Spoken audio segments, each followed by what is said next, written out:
Buenos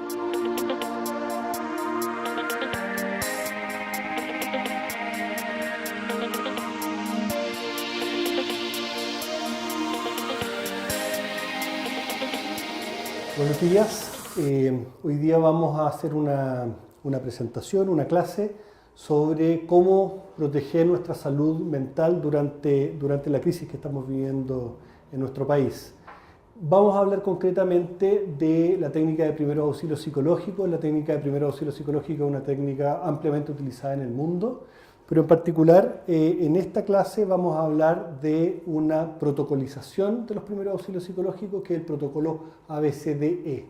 Es un protocolo de primeros auxilios psicológicos que fue desarrollado en nuestro país y probado en nuestro país a través de un ensayo clínico aleatorio. Este curso es un curso que está diseñado para que ustedes puedan ayudar a personas que están sufriendo. Y en esto quisiera ser bien enfático. Cuando digo ayudar a personas que están sufriendo, lo que quiero decir es que vamos a ayudar a muchas más personas que aquellas que exclusivamente tienen un trastorno mental. ¿Ya? Estar sufriendo, estar afectado emocionalmente por las circunstancias que nos están ocurriendo en nuestro país es algo normal.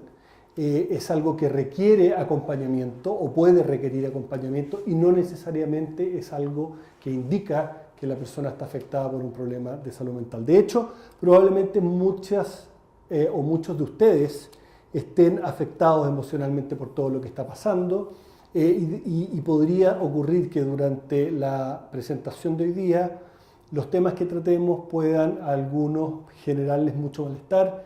Si alguno o alguna se sintiera incómodo, por favor puede salir, no hay ningún inconveniente. Tengan presente que esto es algo inherente al trabajo en primeros auxilios psicológicos. Muy importante tener presente que este curso no basta. El curso que vamos a hacer hoy día es un curso de 2 horas. Este curso va a quedar subido en internet, disponible por mucho tiempo para todas las personas, para todo el mundo, digamos.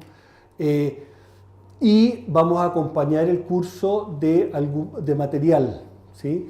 Pero el curso normalmente dura 8 horas y sabemos que estamos en una situación de apuro, por lo tanto necesitamos comprimir el tiempo y acelerar la velocidad de formación, pero en 2 horas no vamos a poder entregar todo el contenido y desarrollar todas las competencias que se requieren para hacer primeros auxilios psicológicos. Para poder hacerlo, para poder desarrollar todas esas competencias, es importante que ustedes, después del curso, participen de una sesión online que vamos a desarrollar en probablemente 1 o 2 días más después de que subamos el curso a la plataforma web, en la cual van a poder hacer preguntas adicionales a las que pueden hacerme acá. Probablemente muchas preguntas les surjan después cuando se vayan a sus casas. Y adicionalmente a esa actividad en que van a poder hacer preguntas, vamos a subir material, nuevos videos, vamos a subir el manual de primeros auxilios psicológicos. La idea es que complementen lo que vamos a trabajar aquí con ese material y esa oportunidad de hacer preguntas. Esas preguntas y lo que hoy día vayan a ver probablemente va a relacionarse con lo que ustedes normalmente hacen. Todos ustedes trabajan normalmente atendiendo personas. Este curso está dirigido a personas que trabajan en el mundo de la salud o en el mundo del apoyo psicosocial.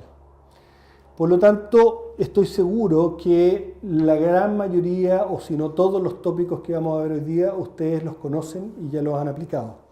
La gracia de los primeros auxilios psicológicos y en particular del protocolo ABCDE es que ordena en una secuencia lógica el conjunto de elementos que normalmente ocupamos los profesionales del apoyo psicosocial o los profesionales de la salud cuando ayudamos a una persona. Y esto es sumamente importante porque en las situaciones de crisis uno se siente, así como los pacientes o las personas, no pacientes, en realidad las personas, se sienten afectadas y abrumadas.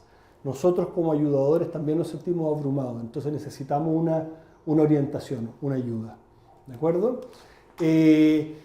En la diapositiva que ven ustedes en la pantalla pueden ver los materiales que vamos a dejar con las direcciones web de acceso. Es muy importante que tomen nota de esa dirección web para que puedan hacer las descargas.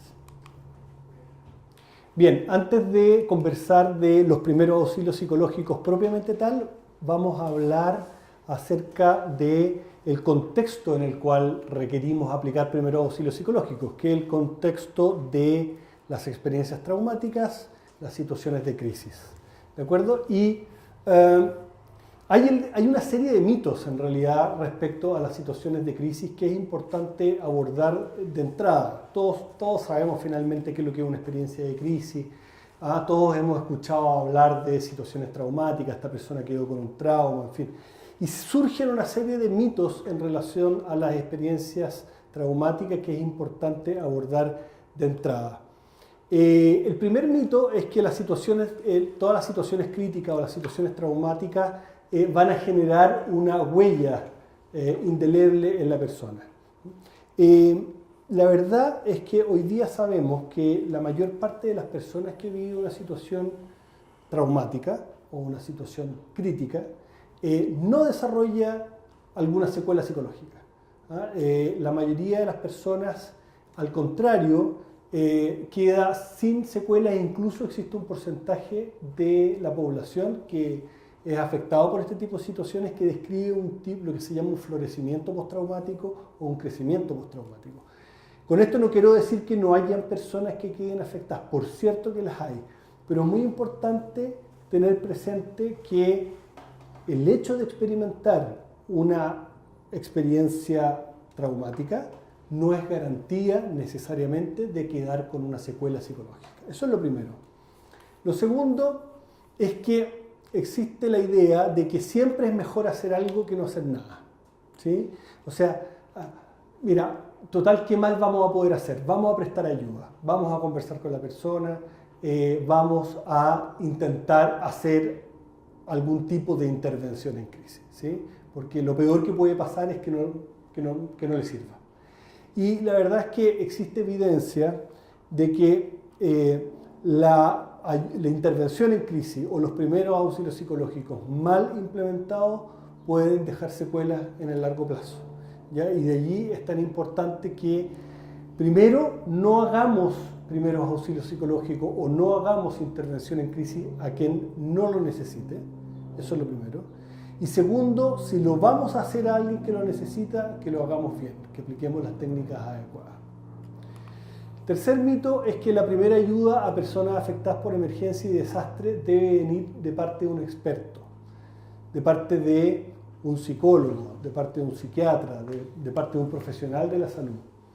Hoy día sabemos que los primeros auxilios psicológicos son una herramienta que puede y debe ser utilizada por cualquier persona. Idealmente uno debiera poder enseñarla en los colegios de la misma manera como uno le enseña en los colegios a los alumnos de enseñanza básica y enseñanza media a hacer primeros auxilios físicos. Si nosotros enseñáramos esta herramienta en los colegios, podríamos tener una gran cantidad de personas en condiciones de hacer primer auxilio psicológico y sin ser profesionales de la salud o del apoyo psicosocial estarían perfectamente capacitados para poder hacerlo y hacerlo muy bien. De hecho, existen algunos vicios profesionales de nosotros los psiquiatras, los psicólogos, que pueden hacer que nos resulte más difícil hacer primer auxilio psicológico. Vamos a explicar por qué, pero nuestra formación nos moviliza a hacer intervenciones de naturaleza más psicológica, cuando en la primera etapa de la respuesta se requieren acciones de naturaleza más psicosocial, donde lo social es lo más importante, ¿sí? Y nuestra formación a veces puede hacernos perder esa perspectiva. El cuarto mito que es importante tener presente es el que dice que todas las personas responden igual ante un evento potencialmente traumático. Las personas no responden igual, las personas responden en distintas trayectorias. Existen trayectorias de respuesta retardada, existen trayectorias de respuesta inmediata, existen trayectorias crónicas. Vamos a hablar un poquito más adelante del detalle respecto a las trayectorias, pero no todas las personas responden igual, no todas se angustian igual, no todas tienen manifestaciones externalizantes, algunas reaccionan de una manera más bien internalizante, la diversidad de reacciones es muy amplia, ¿ya? Cuando hablamos de experiencias traumáticas o experiencias de crisis, es fácil que nos podamos confundir con algunos términos. Acá pueden ver ustedes una diapositiva donde hablamos de algunos términos que se mezclan: trauma, crisis, emergencia, y la verdad es que los límites entre estos distintos términos son más bien difusos, ¿sí? Si nosotros nos referimos a la definición de trauma del DSM, por ejemplo, o del CIE, la definición es más bien restrictiva y se va a referir exclusivamente a situaciones donde una persona experimenta la vivencia de estar en un riesgo inminente de muerte o en un riesgo inminente de resultar con lesiones físicas graves, o cuando la persona siente que puede su dignidad sexual o su integridad sexual ser afectada, ¿ya? Eso es lo que llamamos, de acuerdo a la definición formal del DSM o del CIE-11, una experiencia traumática, ¿ya? Y este tipo de experiencias las podemos vivir desde distintas perspectivas. Las podemos vivir en calidad de primera persona. Yo tuve un accidente de tránsito y viví la experiencia de sentir que me iba a morir. Yo fui afectado por un saqueo y sentí que me podían matar o me podía resultar con lesiones. Pero también puede ser esta experiencia traumática el resultado de haber vivido la situación en calidad de testigo. Basta haber sido testigo de una situación de este tipo para que la angustia y la ansiedad que la experiencia produce genere una huella en nuestro cerebro que deje memorias que luego se constituyen en recuerdos traumáticos. También este tipo de experiencias pueden experimentarse cuando yo me entero por ejemplo, de la noticia repentina de la muerte de un ser querido, de un conocido, de una manera repentina, de una manera que yo no me esperaba. No sé, qué sé yo, imagínense ustedes, por ejemplo, yo estoy en la noche y recibo un llamado telefónico y de Carabineros, y Carabineros me indica que un ser querido, un hijo o alguien tuvo un accidente y está hospitalizado o falleció. Esa experiencia per se ya puede ser traumática también. Y también se considera como experiencia traumática aquellas en las cuales una persona, en virtud de su trabajo, es expuesta sistemáticamente a este tipo de escenas.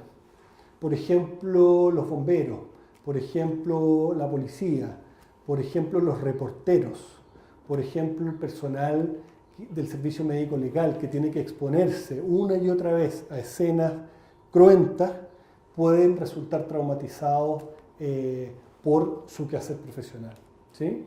Ahora, ¿necesariamente van a ser traumáticas este tipo de experiencias? Definitivamente no. ¿Y necesariamente otras experiencias no van a ser traumáticas? La respuesta es que también es no. Porque existen, por la peculiaridad y las características de cada persona, experiencias que para ellos van a resultar traumáticas sin que estén incluidas dentro de la definición del DSM. ¿Qué sé yo? Por ejemplo, imaginen ustedes un niño de 4 años que va a la playa y que se separa de los papás y se pierde. Y durante 4 o 5 horas no encuentra a sus papás. Para un niño chiquitito, esa experiencia podría ser traumática, ¿sí? Esa experiencia ya podría ser traumática. Entonces, lo traumático en realidad, o una persona que, por ejemplo, está esperando a la novia que llegue, se va a casar, está esperando a la novia y la novia no llega. Está en el altar y no llega la novia. Esa experiencia de humillación, de vergüenza pública, incontrolable, porque además no hay manera de controlar esa angustia, podría ser que para esa persona se constituya en una experiencia traumática, que no pueda olvidarla nunca más, ¿sí? Que pueda hacerla en adelante incapaz de establecer nuevas relaciones de pareja, ¿sí? Porque cada vez que va a establecer una relación de pareja, reedita antiguos miedos de esa experiencia humillante, ¿sí? Que vivió en esa oportunidad. Por lo tanto, en definitiva, lo que quiero decir es que las experiencias traumáticas son experiencias fundamentalmente de alto nivel de estrés, de alto nivel de angustia, que producen incontrolabilidad, donde la angustia, el estrés es incontrolable. Eso es básicamente una experiencia traumática. Normalmente son experiencias donde percibimos amenazar nuestra integridad física o nuestra vida o nuestra dignidad sexual, ¿sí? Pero en algunos casos van a haber experiencias de otra naturaleza que también van a poder constituirse como experiencias traumáticas, ¿de acuerdo?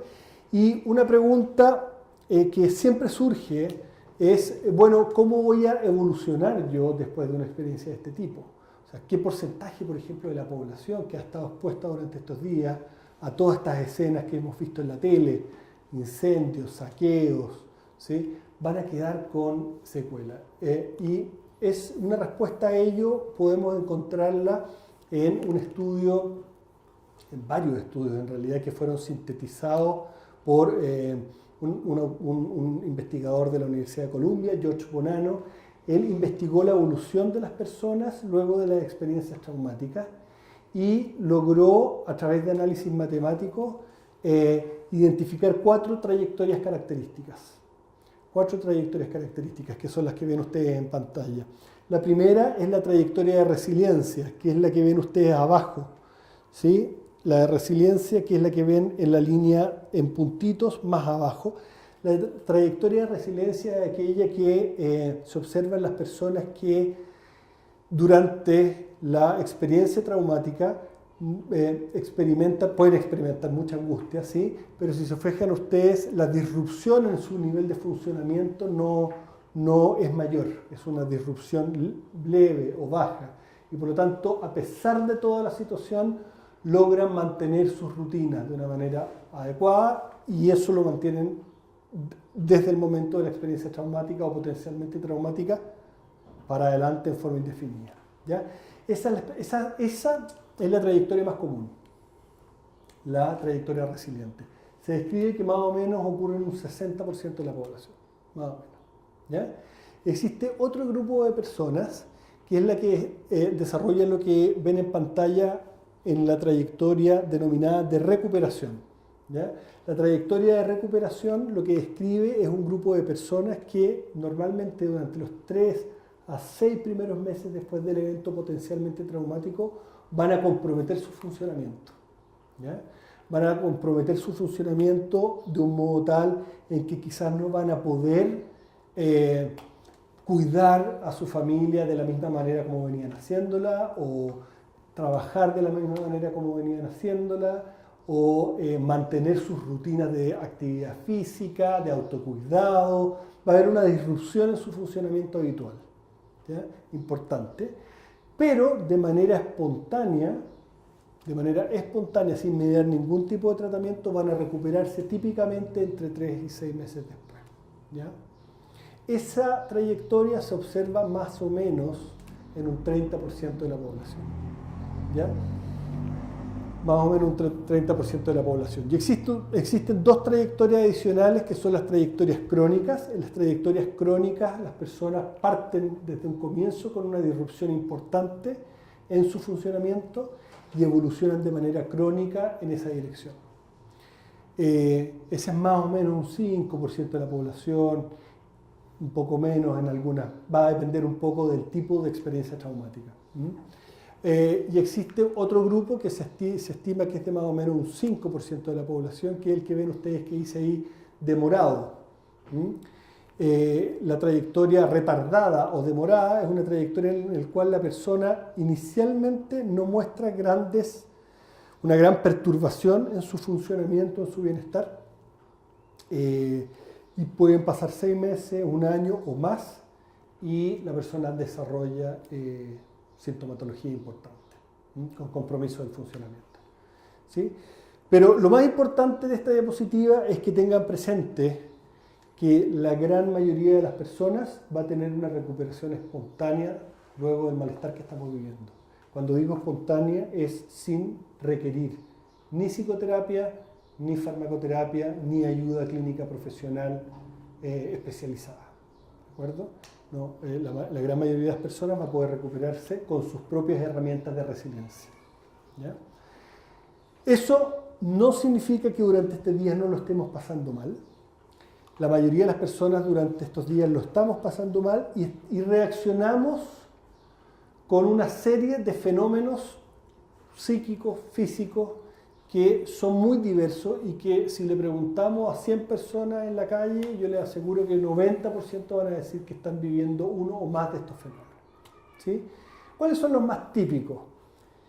Los más comunes son, primero que nada, tener la cabeza ocupada permanentemente por pensamientos acerca de lo que está ocurriendo, que pueden venir y volver y volver y volver, a veces cuando ni siquiera queremos, lo cual afecta mucho nuestra capacidad de trabajar y de concentrarnos en lo que estamos, porque estamos permanentemente invadidos de o imágenes que vimos en la tele, o pensamientos y preguntas acerca de lo que está ocurriendo, o preocupaciones de dónde vamos a encontrar comida, dónde vamos a encontrar un supermercado abierto, qué farmacia va a estar disponible para que vayamos a comprar tal o cual antibiótico, etc. Es el primer fenómeno, tener la mente ocupada e incapaz de poner atención en otras cosas. ¿Sí? A veces esta reexperimentación de lo que está ocurriendo puede ser no solamente a través de imágenes o de pensamientos, sino que incluso puede ser a través de sensaciones físicas. ¿Ah? Sensaciones como opresión precordial, opresión torácica, malestar abdominal, pueden haber distintos tipos de somatizaciones. ¿Ya? El otro tipo de fenómenos muy habituales es que tengamos, en una etapa podemos tener una compulsión por consumir información acerca de lo que está pasando. ¿Sí? Es una compulsión porque a veces sabemos que no es bueno hacerlo, nos sentimos agotados de hacerlo, queremos cambiar el tema, pero uno siente la necesidad irrefrenable de prender la tele y informarse de lo que está pasando. O, y eso puede pasar habitualmente una semana después de que parte la situación, puede aparecer un rechazo total a cualquier, le llamamos claves, ¿sí? A cualquier persona, lugar, situación, cosa que me recuerde lo que está ocurriendo, y yo trato de evitar estas personas, lugares, situaciones, cosas que quieran hablar del asunto, ¿sí? Lo cual puede llevar a aislarme. Esa es otra reacción que puede ocurrir. ¿Ya? Adicionalmente, muy importante durante este tiempo, irritabilidad. Puede haber insomnio, puede haber, ya les decía, desconcentración por este pensamiento invadido por tantas imágenes. En el caso de los niños, muy común que aparezca ansiedad de separación. El niño quiere volver a dormir con sus papás, el niño no quiere despegarse de sus papás. Pueden aparecer conductas regresivas, el niño que ya había dejado el chupete vuelve a ocuparlo, el niño que había dejado de orinarse vuelve a orinarse, pérdida de control de esfínteres que ya se había logrado. Pueden haber también juegos recurrentes o dibujos donde la temática sea relativa a todo lo que estamos viendo en el día a día. ¿Sí? Eso también puede aparecer como una reacción muy normal. La habilidad emocional, que es esta emotividad que nos hace estar más, soltar algunas lágrimas, ¿sí? O más irritable también, reacción muy común. Y en algunas personas se van a alterar también los hábitos de sueño y los hábitos alimenticios. Puede ser que alguna persona esté inapetente durante el día, algunas van a estar con un deseo de comer más. Son todas reacciones muy esperables y que en situaciones normales uno podría considerarlas señales de alarma propias de un trastorno mental. Ya les he hablado de varias, ¿cierto? Trastornos del sueño, trastornos del apetito, pueden haber pérdida del entusiasmo, estar con otro. Uno podría decir, bueno, esto es compatible con un cuadro depresivo en algunas personas. ¿sí? Alteraciones de la concentración, compatible con un cuadro depresivo. Pero en una situación anormal, ese tipo de fenómenos se configura como una reacción normal. Por eso es que hablamos de una reacción normal frente a una situación anormal. ¿Ya? Lamentablemente, en algunas personas, y ya veíamos las trayectorias, estos fenómenos que normalmente pasarían van a mantenerse en el tiempo. ¿Ya? Y sabemos, tenemos evidencia, se ha ido logrando evidencia en distintos tipos de situaciones traumáticas o violentas, de quienes que nos permiten saber con más o menos precisión quiénes son las personas que van a quedar con secuelas. ¿Ya? Y en pantalla pueden ver ustedes algunas de esas personas. Los factores de riesgo se pueden clasificar en factores de riesgo pretrauma, peritrauma y posttrauma. Factores de riesgo pretrauma son, por ejemplo, las personas que antes de que se haya iniciado la experiencia traumática, ya venían con algunos problemas de salud mental. Personas que venían con problemas de salud mental previos son personas que probablemente el indicador más importante son personas que van a quedar con más malestar o secuelas psicológicas de este tipo de experiencias. ¿Ya? Personas con antecedentes familiares de problemas de salud mental también son personas que tienen un factor de riesgo. Por distintas razones que no vamos a entrar acá a detallar, las mujeres, se ha visto que las mujeres tienen un pelito más de riesgo. ¿Vale? En términos estadísticos se ve que hay un pequeño más riesgo. También tienen mayor riesgo las personas que durante la experiencia traumática o durante la situación de crisis perciben con mayor intensidad un riesgo a su vida. ¿Ya? O sea, si durante toda esta situación una persona se encuentra en un lugar donde en algún momento viene una horda a hacer un saqueo o siente que sus derechos humanos, por ejemplo, o están siendo transgredidos de una manera en que su integridad física puede resultar afectada, esa persona está en más riesgo que aquellas que no sientan con tanta intensidad el riesgo de su integridad física o el riesgo de su vida. ¿Ya? Y también van a desarrollar más secuelas aquellas personas que estén ubicadas en lugares donde la recuperación de la normalidad demore más tiempo. La recuperación de la normalidad de las rutinas es un factor importante para que la adrenalina baje. Las situaciones traumáticas dejan secuelas psicológicas porque cerebralmente producen cambios importantes, ¿ya? Que no vamos a mencionar acá, pero producen cambios importantes porque los niveles de adrenalina, de glucocorticoides, los niveles de glutamato y otros neurotransmisores tienen efectos deleterios en el cerebro, ¿sí? Mientras antes yo logro recuperar mi rutina previa, antes logro bajar los niveles de estas sustancias cerebrales, estos neurotransmisores, que tienen estos efectos deleterios, ¿sí?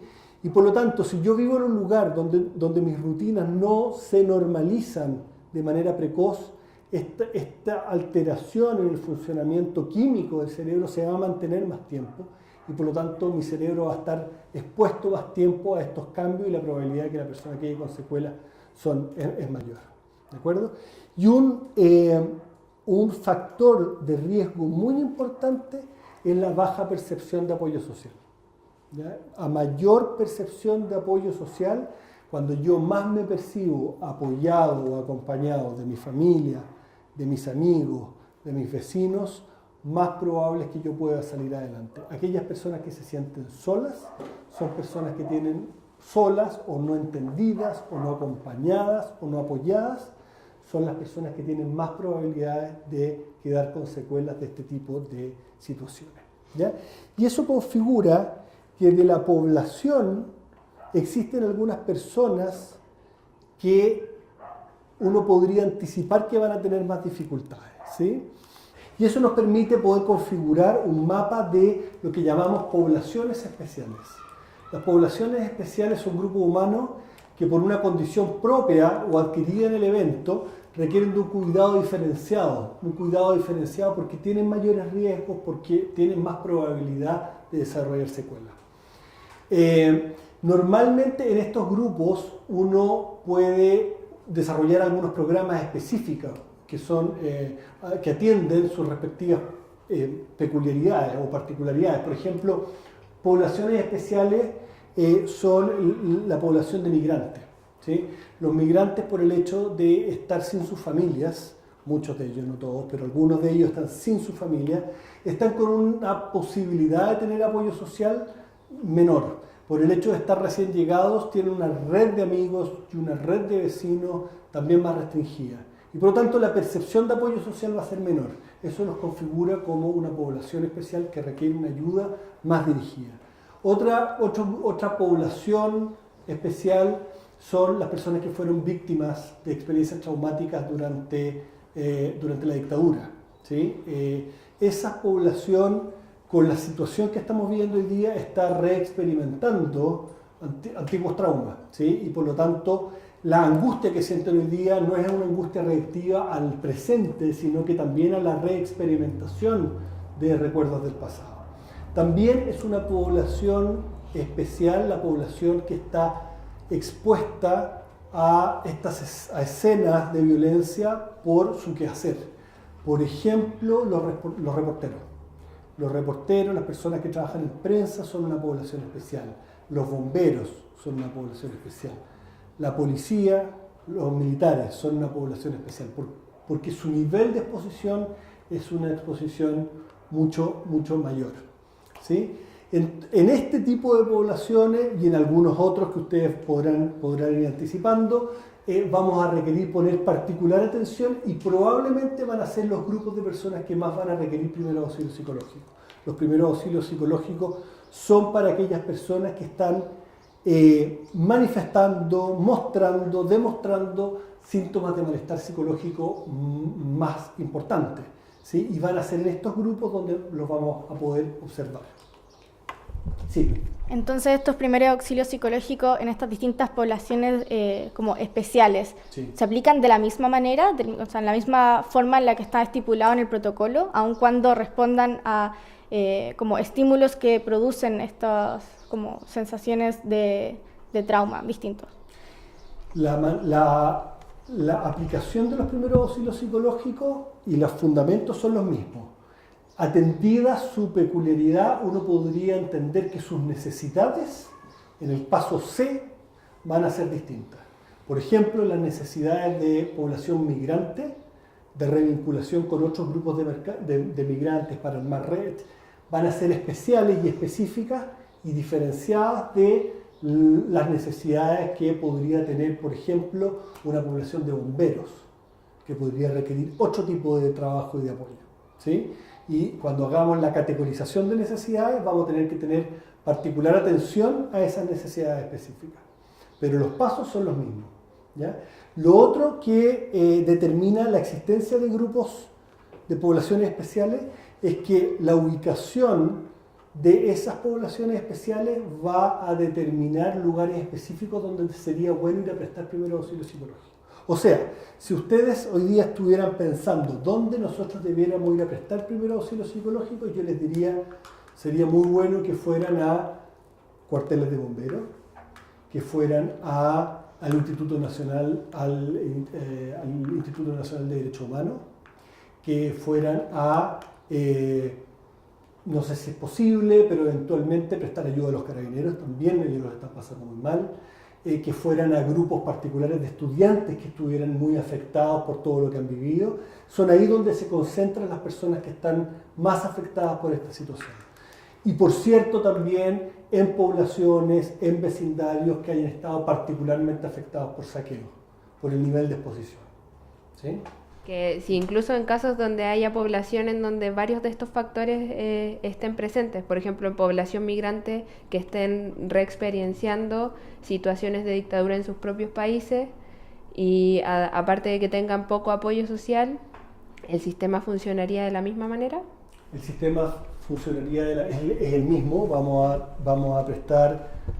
a dedicar un tiempo a hacer escucha activa, vamos a dedicar un tiempo a a hacer técnicas de relajación si fuera necesario, ya vamos a ver que no siempre es necesario, y en la categorización de las necesidades y en la derivación a redes de apoyo vamos a tener que ampliar el abanico que anticipamos de necesidades y ampliar la red de derivación necesaria para esa población particular. Yo creo que el ejemplo que das es un ejemplo muy bueno. Por ejemplo, la población venezolana en nuestro país creo que es una población que puede estar especialmente remecida por lo que está viviendo, por una población que viene, ¿sí?, escapando de situaciones políticas difíciles, ¿sí?, y se encuentra en Chile con esta situación, ¿sí?,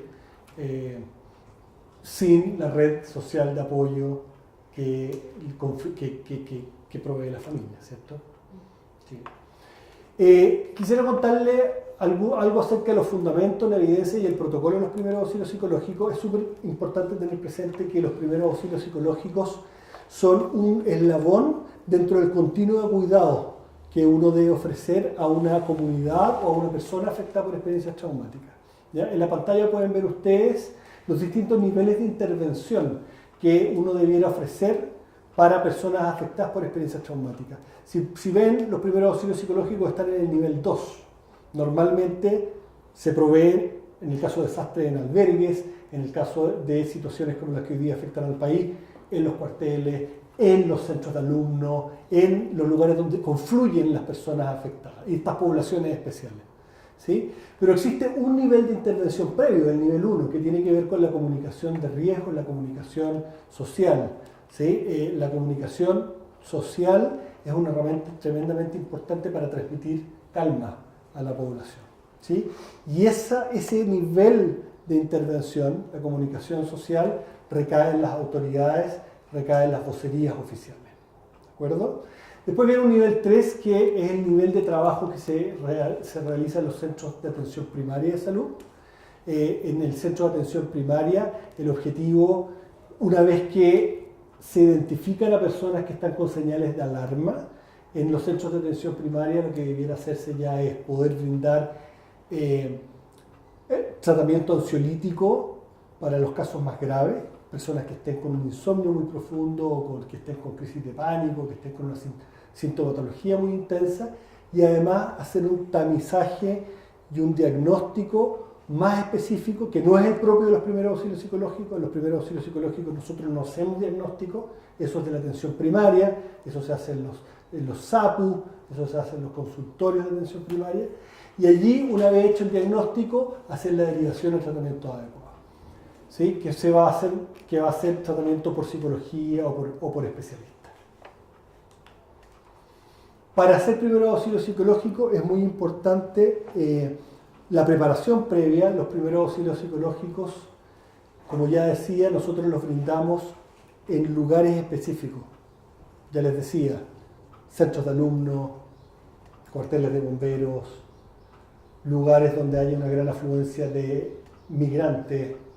Esos son lugares donde uno debiera ir a hacer primeros auxilios psicológicos. Y el trabajo con estos grupos es posible que nos exponga a nosotros. Entonces, el primer paso de los primeros auxilios psicológicos es prepararse ustedes. No es una buena idea ir a prestar primeros auxilios psicológicos sin una buena preparación y de seguridad para ustedes mismas o para ustedes mismos. Llevar fichas, llevar papel, llevar celular, eventualmente si van en un grupo, llevar radios para estar bien coordinados, llevar hidratación, puede que les toque hacerlo en lugares expuestos al sol, llevar bloqueador solar, tener un dispositivo de seguridad con que contar en caso de que hayan dificultades, es fundamental para hacer primeros auxilios psicológicos de manera segura. Muy importante que el trabajo de primeros auxilios psicológicos que hagan, lo hagan coordinados con los dispositivos locales que están manejando el lugar donde se van a desplegar. No hay nada peor para el manejo de una emergencia que el voluntarismo que surge de repente de grupos de personas que quieren con las mejores intenciones ir a ayudar, pero lo hacen de una manera descoordinada o sin articulación con los equipos locales. Eso genera más problemas. Por lo tanto, coordínense con las autoridades de los lugares donde van a ir a trabajar, de manera que los reciban bien y el trabajo que vayan a hacer cuente con el apoyo del lugar donde van a trabajar. Identificación, idealmente. Muy importante ir con identificación. Su nombre, su apellido y la organización a la cual pertenecen. ¿Ya? Y muy importante hacerse la pregunta de si están ustedes en condiciones de hacer primer auxilio psicológico. Y esto es especialmente importante en situaciones de violencia política, porque las situaciones de violencia política a todos nos movilizan emociones muy personales, ¿sí? Y es difícil, un elemento fundamental de los primeros auxilios psicológicos es mantener la neutralidad.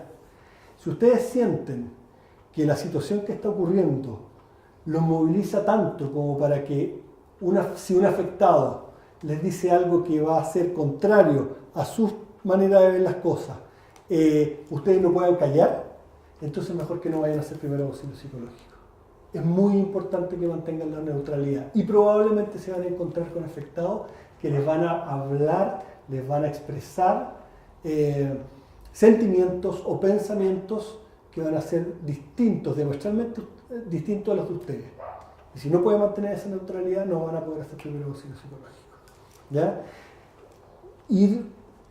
Ir con un buen estudio del contexto y la situación donde van a operar. El estudio del contexto y la situación donde van a operar les va a permitir a ustedes tener un mayor conocimiento de los dispositivos y de las redes sociales disponibles para hacer primer auxilio psicológico. Y nuevamente quiero enfatizar esto, no todos necesitan primer auxilio psicológico. Los primeros auxilios psicológicos son para las personas que se ven especialmente afectadas y son para las personas que además quieren primer auxilio psicológico. ¿Ya? No son una intervención que haya que dársela a todo el mundo. ¿De dónde surgen los primeros auxilios psicológicos? No voy a entrar en detalle en esta diapositiva, ustedes pueden verla en la casa. Pero básicamente los primeros auxilios psicológicos son como una versión 3.0 de la intervención en crisis desarrollada por Lindemann durante la época de la Segunda Guerra Mundial. ¿Ya? Durante esa época hubo un incendio muy grande en Estados Unidos, en Boston, murió mucha gente y Lindemann organizó un servicio de atención a los sobrevivientes de ese incendio. Y él describió ciertos elementos que eran indispensables para poder hacer primero intervención en crisis. Ese fue el nombre que le acuñó, intervención en crisis. Estos elementos de la intervención en crisis fueron luego tomados durante la Segunda Guerra Mundial, durante los años 80 por Mitchell, empaquetados en un protocolo que se llamó debriefing, y en fin, sin entrar en detalle aquí, los elementos de la intervención en crisis han sido empaquetados en una versión 3.0, que son los primeros auxilios psicológicos, agregando gran énfasis a los elementos sociales de la intervención en crisis y quitando mucho énfasis a los elementos psicológicos de la intervención en crisis original. ¿Ya? Eso es lo fundamental de los primeros auxilios psicológicos. Los primeros auxilios psicológicos son una intervención en crisis donde el foco está puesto en la ayuda social y donde el foco está quitado de la ayuda psicológica. ¿Qué es lo que son los primeros auxilios psicológicos? Acá en la definición misma ustedes van a poder ver esto que digo de que el foco está en lo social. Los primeros auxilios psicológicos son una respuesta humana de apoyo a otro ser humano que está sufriendo, no que está enfermo, no que tiene un trastorno de estrés postraumático, no cualquier ser humano, uno que está sufriendo y que podría requerir ayuda. Incluye cuidados básicos. La psicoterapia no es básica. Estos son cuidados básicos. Pragmáticos. Cuando hablamos de pragmático es agua, es abrigo, es seguridad, es protección. Pragmáticos. No intrusivos. No vamos a preguntarle sobre los sueños que tuvo en la última noche. Eso es intrusivo. Ya no vamos a preguntar detalles. ¿Sí? Y no vamos a forzar a la persona a hacerlo. No intrusivo, con un foco en escuchar sin forzar a hablar. Esto es muy importante. En los primeros auxilios psicológicos debiéramos tener 5 orejas y ninguna boca, ojalá. ¿Ya? Mucha oreja y poca boca. Evaluar las necesidades y preocupaciones de una manera sistemática, ¿ya? No espontánea. No basta con que nosotros escuchemos las necesidades. Una vez que nosotros hemos escuchado, vamos a evaluar sistemáticamente las necesidades y las preocupaciones de manera de lograr asegurar que esas necesidades básicas sean satisfechas. Promoviendo el apoyo social de otros significativos, es decir, montar redes, vincular con la familia y previniendo de esta manera mayores daños. Y acá hay una idea que nosotros quisimos poner en la diapositiva que nos parece muy importante. Cuando hacemos primero auxilio psicológico, lo que estamos haciendo es que desde una perspectiva social logramos un impacto en lo psicológico. Por eso se llama primero auxilio psicológico. No son primeros auxilios sociales, son primeros auxilios psicológicos. Porque lo que logramos es un impacto en lo psicológico, pero desde la perspectiva social. ¿Bien? Los primeros auxilios psicológicos se fundamentan en 4 principios que fueron esbozados por Hopful y colaboradores el año 2007, Hopful la década de los 80, formuló una teoría, que es la teoría de conservación de recursos. Hopful lo que dice la teoría de conservación de recursos es que el estrés se produce cuando nosotros percibimos que ciertos recursos básicos, como el agua, como el abrigo, como la seguridad, como los remedios, como el aprecio de mis familiares, como mis derechos, están siendo amenazados, ¿sí? Y por lo tanto la mejor manera que nosotros tenemos para lograr frenar el estrés es reasegurar la satisfacción de esos recursos, de esas necesidades básicas, ¿ya? En un orden que más o menos se parece al de la pirámide de Maslow, partiendo por los más básicos primero, ¿ya? Y Hopful dijo, y para lograr eso tenemos que cumplir siempre 5 principios, que independiente del formato en que apliquemos la intervención en crisis, estos 5 principios deben estar presentes. Y esos principios son los siguientes. Primero, debemos promover la seguridad. De nada sacamos con hacer escucha activa, por ejemplo, a una persona que está en un lugar que está siendo amenazado por una horda para un saqueo, ¿sí? Lo primero es la seguridad, ayudar a esa persona a salir de ese lugar para que se sienta más segura. Seguridad. Lo segundo, la calma, ¿sí? El segundo principio es la calma, promover la calma. ¿Sí? ¿Cómo podemos promover la calma? Hay muchas maneras. Una manera muy importante es con información fidedigna, ¿ya? Información fidedigna, actualizada. Otra manera es a través de técnicas de relajación de distinto tipo. Acá vamos a ver una que es el reentrenamiento de la respiración, pero existen otras. Tercer principio es promover la autoeficacia. Nosotros cuando vayamos a hacer primeros auxilios psicológicos vamos a establecer un contacto con las personas y nos vamos a retirar, ¿ya? Y por lo tanto nuestra acción va a ser muy limitada en tiempo y alcance. Si realmente queremos que nuestra intervención tenga un efecto, lo que tenemos que promover es la autoeficacia de la comunidad, favorecer la autoeficacia de la comunidad y de los individuos, favorecer la conexión con las redes de apoyo y favorecer la esperanza. Esos son los 5 principios de Hopful. Sí. De la mano con eso, ¿cómo se puede promover calma y relajación a la población cuando las autoridades comunican o se expresan de forma que como que va en contra de esa calma y relajación? ¿O hacen acciones que van en contra de esa calma? El impacto que nosotros vayamos a poder tener o nuestra capacidad de influir en los mensajes que entregan las autoridades a la población es mínimo, es nulo, ¿sí? Por lo tanto, en esos mensajes nosotros no vamos a poder influir. Pero sí podemos influir, por ejemplo, educando a la población respecto a el uso adecuado de las redes sociales. La evaluación juiciosa de los mensajes que recibimos en las redes sociales, ¿sí? El chequeo de la veracidad de la información que recibimos en las redes sociales. Pues estamos inundados de información contradictoria, pero si nosotros generamos conciencia en las personas a las cuales vayamos a proveer primeros auxilios psicológicos. Que eso es así, que existen ciertos lugares como por ejemplo la tercera. La tercera está emitiendo todos los días lo que le llaman un fact-checking de la veracidad de la información que está saliendo, entonces vamos a poder ayudarla a tener una información más fidedigna y más confiable. ¿Sí? En el principio de calma es bueno utilizar frases tipos como esto no va a pasar o esto ya va a pasar, la situación es difícil pero la podemos aguantar, cosas así, ¿o qué es importante? Es muy importante que en la etapa de escucha activa uno minimice el número de veces que uno habla y que emite comentarios de ese tipo. ¿Ya? Uno puede emitir ciertos comentarios, pero la herramienta fundamental de la escucha activa, lo vamos a ver más adelante, es el parafraseo y son los reflejos. ¿Ya? Uno no debiera emitir comentarios que generen falsa esperanza, porque realmente no sabemos cuánto vaya a durar esto. ¿Ya?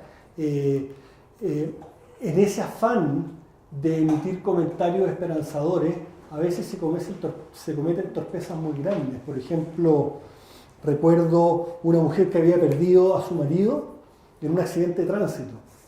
¿Sí? Y entonces habían pasado 2 días, estaba recién enterrando al marido, y las personas iban y como por el afán de decir algo le decían no te preocupes, tú eres tan buena moza, vas a ver que de aquí a unos meses vas a encontrar pololo nuevamente. Ese tipo de cuestiones son con el mejor de los afanes, pero pueden ser muy mal recibidas por las personas. ¿Sí? Me recuerdo también lo mismo, otra persona que había perdido a su hijo.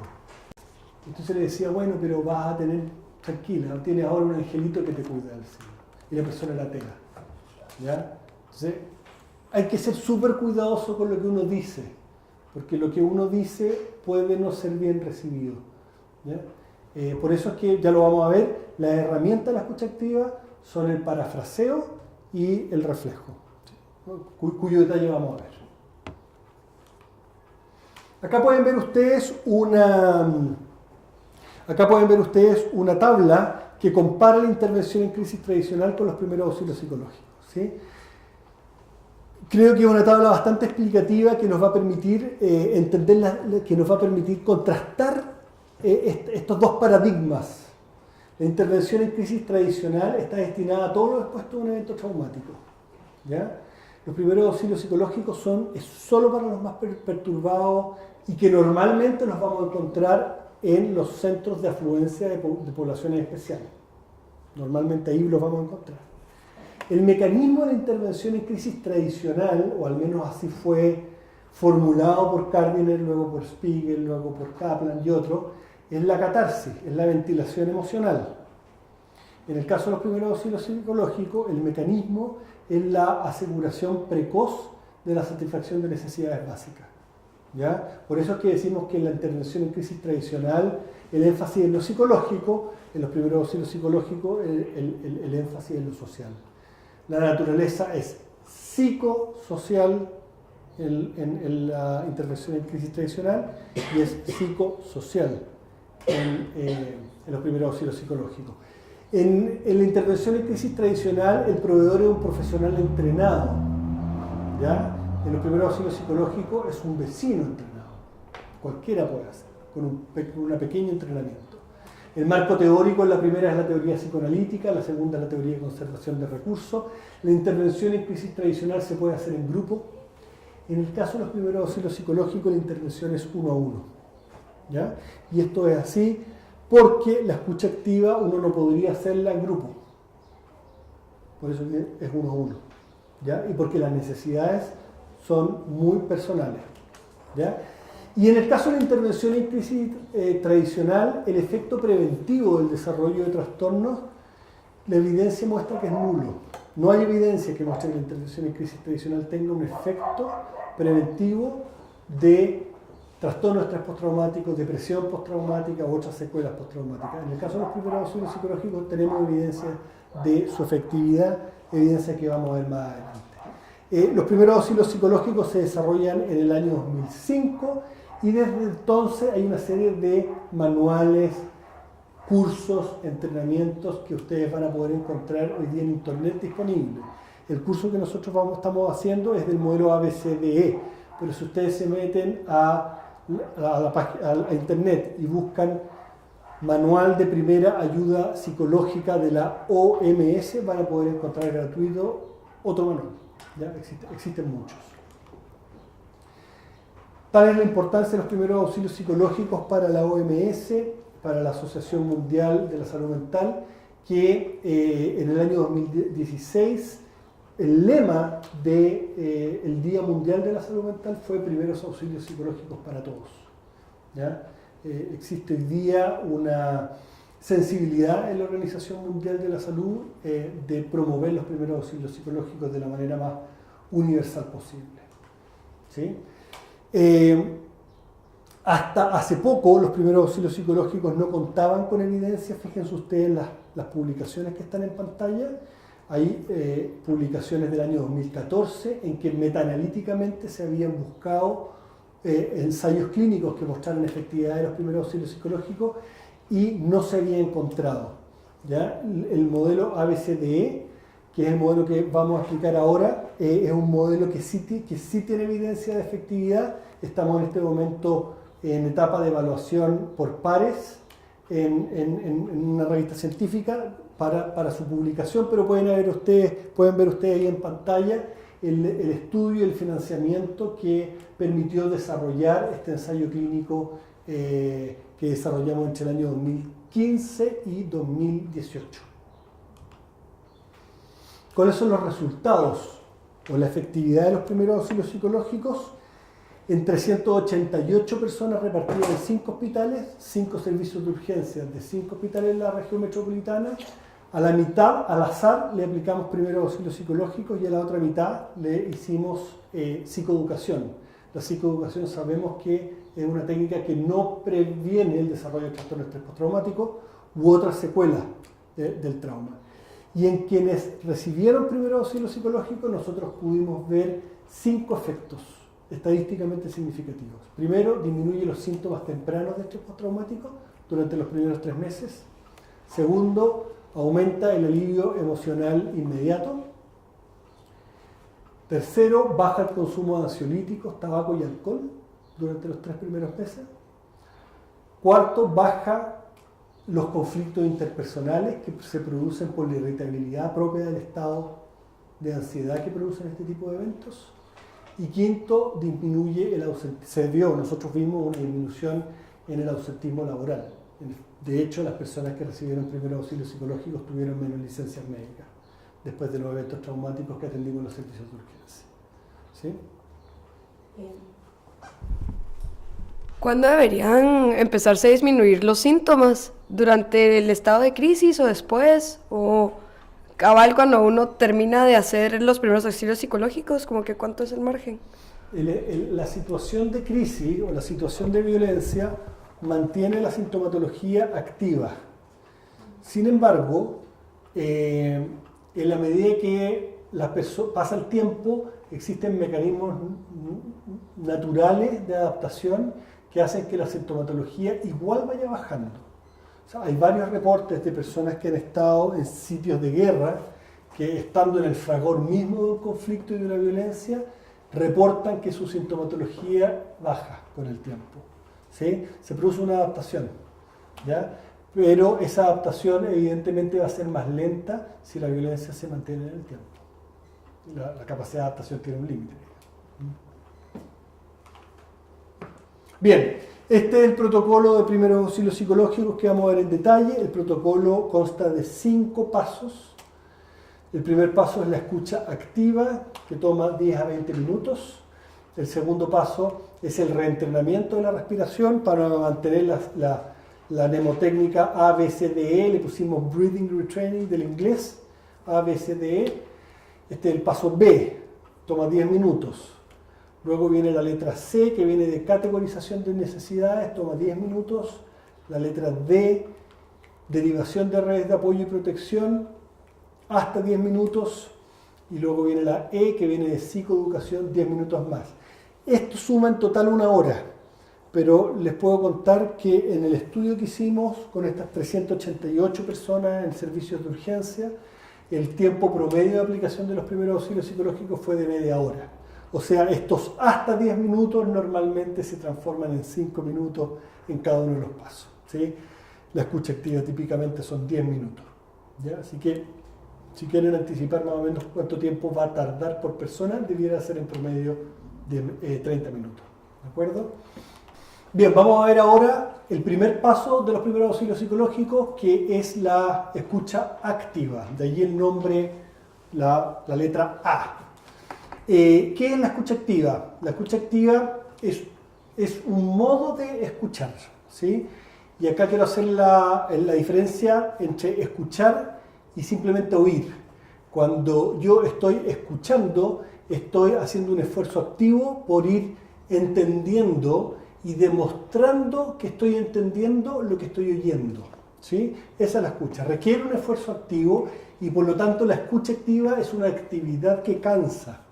Si ustedes se pasan una tarde atendiendo personas que están pasándolo mal, brindando primeros auxilios psicológicos, se van a cansar porque tienen que hacer un esfuerzo de escucha activa importante. Requiere una actitud, la escucha activa requiere una actitud neutral, requiere que nos abstengamos de nuestros propios juicios, ¿ya? Y eso en un ambiente emocionalmente tan intenso como el que hoy día estamos viviendo es un enorme desafío emocional, ¿ya? La escucha activa cansa también porque utiliza técnicas específicas. Se puede aprender la escucha activa, ¿sí? Y teniendo conciencia de cuáles son esas técnicas, uno puede ir desarrollando la habilidad de manera de cada vez hacerlo mejor. El objetivo de la escucha activa es generar una escucha que finalmente lo que haga es transmitirle a la persona afectada que hay un ser humano al otro lado que está empatizando con ella. Es decir, la escucha activa finalmente es una herramienta al servicio de la empatía. Ese es el objetivo central, generar y comunicar empatía. Para eso es la escucha activa, ¿sí? ¿Y por qué es importante la empatía? La empatía es importante porque los seres humanos nos regulamos afectivamente cuando sentimos empatía de otros. Los seres humanos, como animales gregarios que somos, ¿sí? Regulamos nuestra emocionalidad, nuestros afectos, cuando sentimos que estamos en un grupo donde se comparte empatía, ¿sí? No voy a entrar ahora en el detalle, pero pueden verlo ustedes la referencia en la diapositiva. Hay un estudio muy interesante donde se ve cómo la reexperimentación que vive una persona luego de haber sido expuesta a imágenes cruentas, a imágenes muy angustiantes de observar, es mucho menor cuando esa persona previa a la exposición a esas imágenes le han hecho un priming que se llama con imágenes que le generan ternura, ¿ya? La ternura activa la regulación emocional, ¿ya? Es decir, el apego generado a través de una relación empática produce una sensación de calma y facilita el procesamiento adaptativo de la experiencia traumática. Por eso es tan importante la percepción de apoyo social, ¿ya? ¿De qué se vale la escucha activa? ¿Cuáles son las herramientas fundamentales de la escucha activa? Primero, de elementos actitudinales. El primero es que en la actitud yo tengo que tener una real disposición a escuchar a la persona, ¿ya? Si ustedes están cansados, si ya quieren irse a la casa, si realmente no hay una actitud de escucha activa, no lo van a hacer bien y es mejor que dejen de hacer primeros auxilios en ese momento. Segundo, se vale de una actitud de genuina interés empático, ¿ya? Y una actitud de genuino interés por comprender el punto de vista del otro, ¿ya? Y por eso es tan importante que en el ejercicio de la escucha activa uno se abstenga de comentar y mostrar su propio punto de vista. La escucha activa no comenta la diferencia, sino que simplemente la acepta.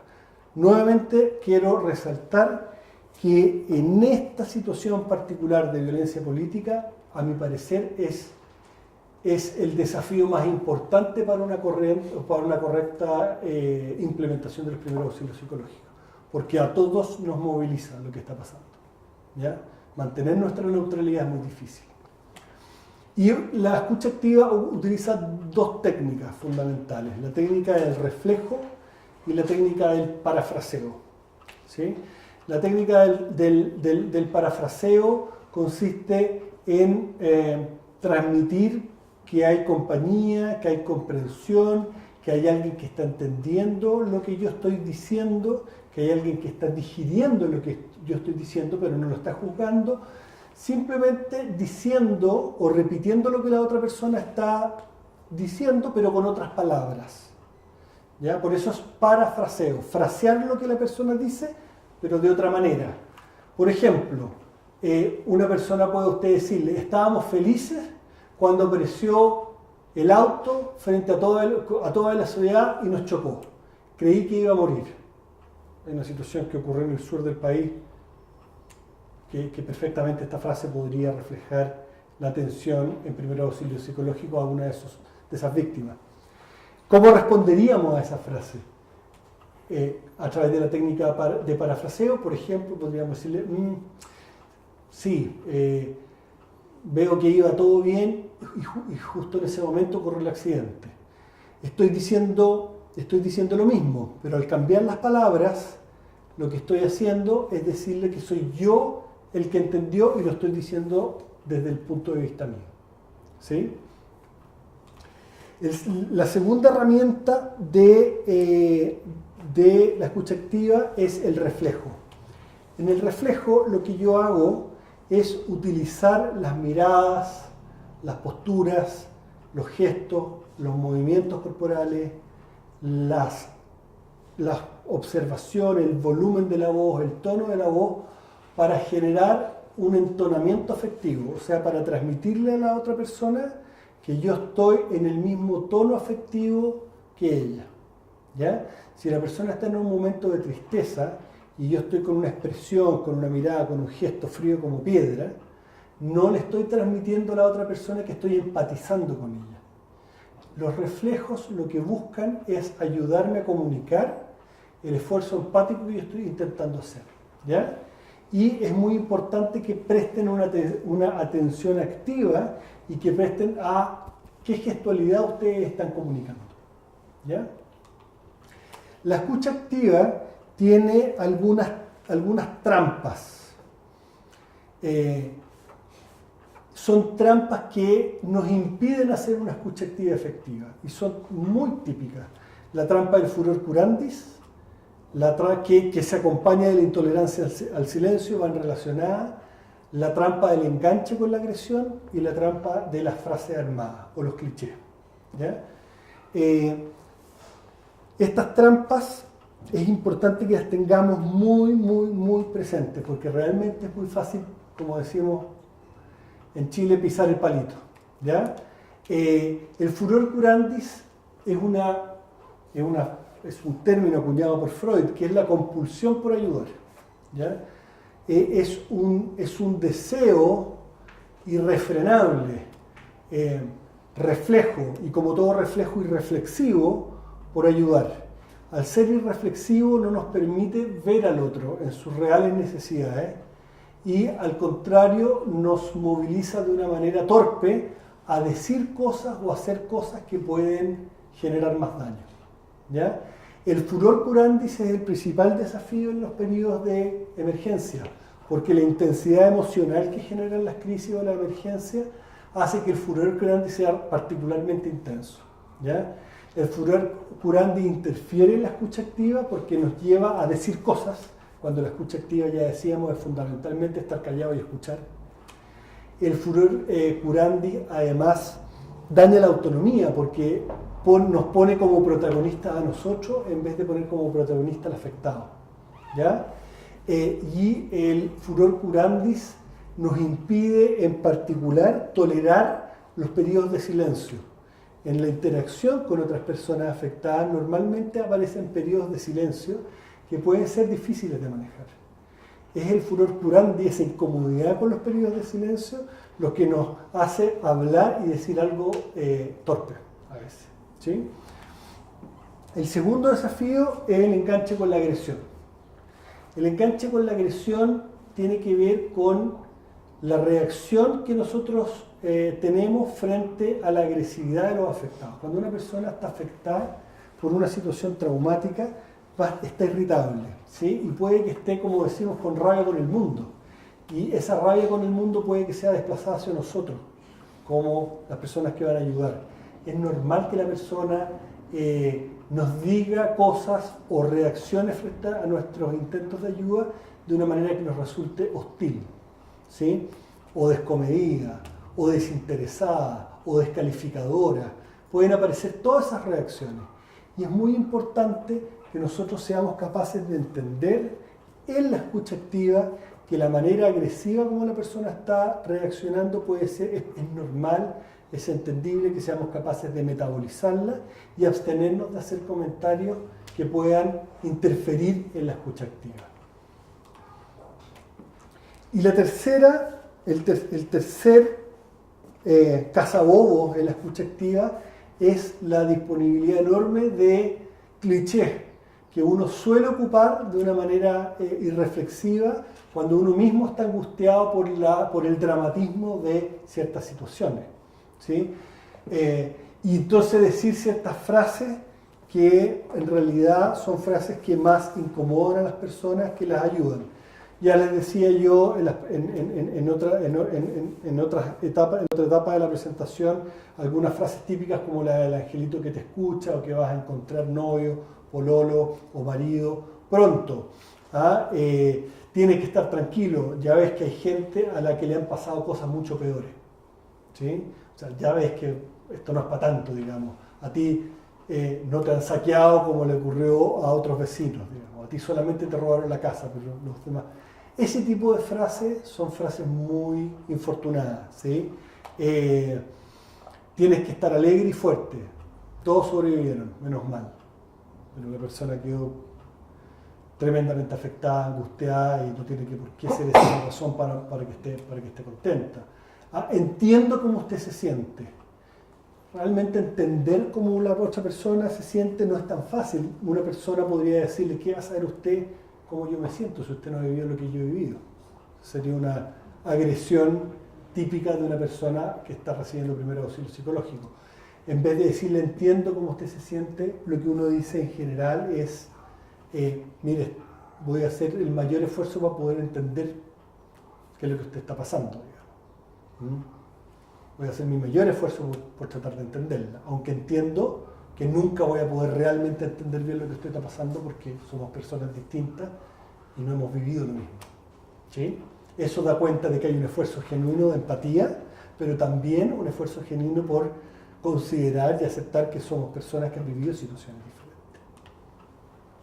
En el caso del protocolo primero auxilio psicológico, la escucha activa está puesta en la primera letra, en la letra A, pero en realidad es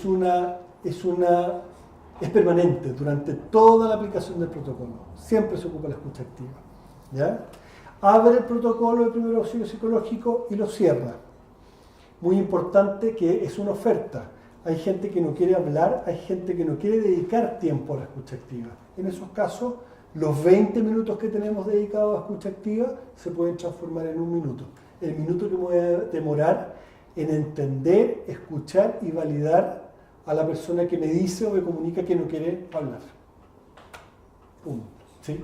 ¿Y qué pasa quizás con esas personas que no pueden hablar, pensando en niños menores de edad, en los que quizás hay otras formas de comunicación más del tipo no verbal?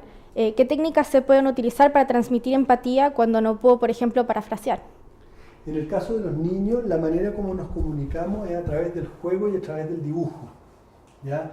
En el caso de los niños, una manera de generar un espacio de escucha activa es dándose un tiempo para jugar con ellos, es dándose un tiempo para pintar con ellos. En el tiempo en el que yo juegue con ellos y pinte con ellos, el niño va a sentirse que hay una persona que está escuchándolos, que está empatizando con ellos y probablemente se va a abrir el espacio para que él pueda expresar, ya verbalmente si está en condiciones de hacerlo, ¿sí?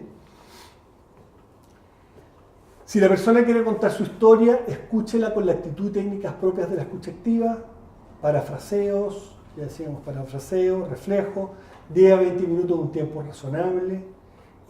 Si una persona quiere contarle su historia y ser escuchada, vamos a dedicar ese tiempo, pero si una persona no quiere contarle su historia, simplemente acompáñela y puede pasar rápidamente a preguntarle si hay algo en lo que puede ayudarla, hay algo que esté necesitando. O sea, podemos rápidamente, en personas que no quieran ocupar el espacio de la escucha activa, podemos pasar rápidamente al paso C, ayudarla a categorizar las necesidades.